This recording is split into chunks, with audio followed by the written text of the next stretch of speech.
Hello everyone. Today, we're diving into one of the year's most anticipated cinematic events, Frankenstein, by Guillermo del Toro. This is not just another horror movie. This is a $120 million Gothic epic that the director has been dreaming of for 50 years. The film premiered at the Venice Film Festival, where it received a 15-minute standing ovation. Does it live up to their hype? Let's break down the plot, share my impressions, and find out. First, the basics. The 2025 film is written, produced, and directed by Guillermo del Toro, based on Mary Shelley's classic 1818 novel. It runs for 150 minutes. The cast is stellar. Oscar Isaac as Victor Frankenstein, Jacob Elordi as the creature, plus MIA Goth, Christoph Waltz, Lars Mikkelsen, and Charles Dance.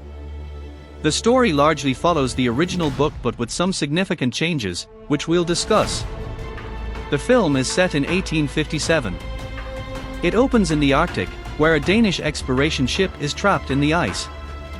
The crew rescues a wounded, half-dead man from the ice floes. This man is Victor Frankenstein. But right after the rescue, an incredibly tall, ferociously strong, and seemingly invincible figure attacks the ship.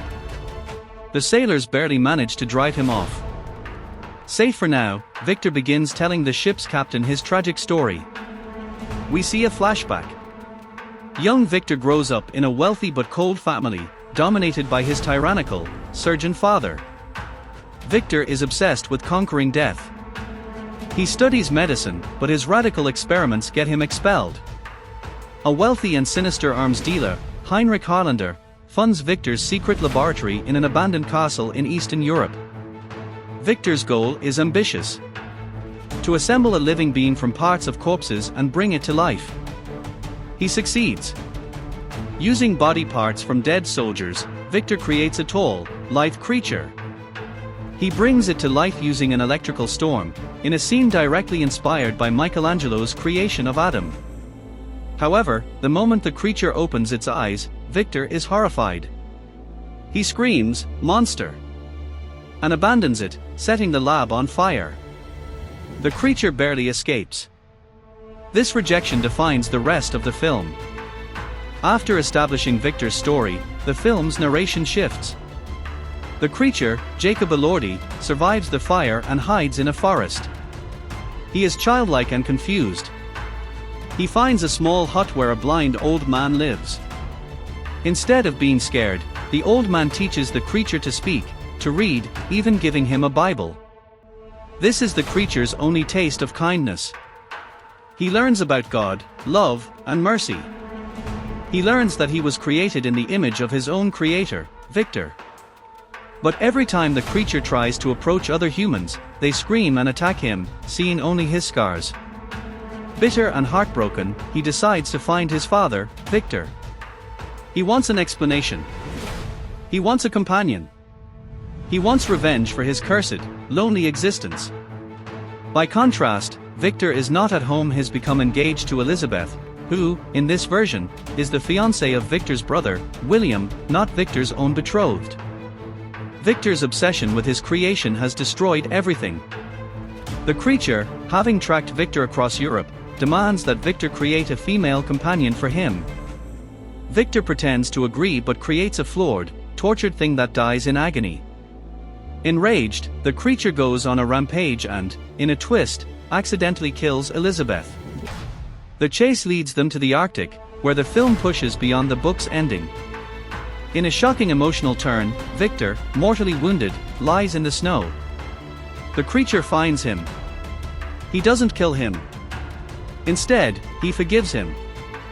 In a powerful addition by Del Toro, the creature lifts Victor's body, carries him back to the ship, and then uses his immense strength to break the ice, freeing the trapped sailors. The final shot shows the creature walking away alone into the frozen wasteland, carrying his pain. This is where Del Toro's famous empathy for monsters shines. The film asks, who was the real monster, the one who was created imperfect, or the one who refused to love his own child? So, what's my verdict? First, the visuals are stunning. From the dripping, organic lab to the snow-covered ships, it's a feast for the eyes. The acting is top tier. Jacob Elordi is incredible as the creature. He's not a lumbering brute, he's tragic, expressive, and heartbreaking. Oscar Isaac is perfectly cast as the charming yet deeply flawed Victor. However, the movie isn't flawless.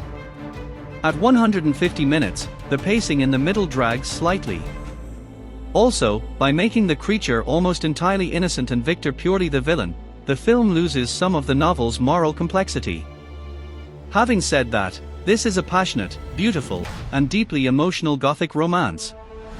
It's less a horror film and more a tragedy about fatherhood, rejection, and the terrible consequences of playing God. It's not my absolute favorite Del Toro film. Pan's Labyrinth still holds that crown, but it is an essential watch. On a scale from 1 to 10, I give Frankenstein, 2025, an 8.5. It's not perfect, but it's unforgettable.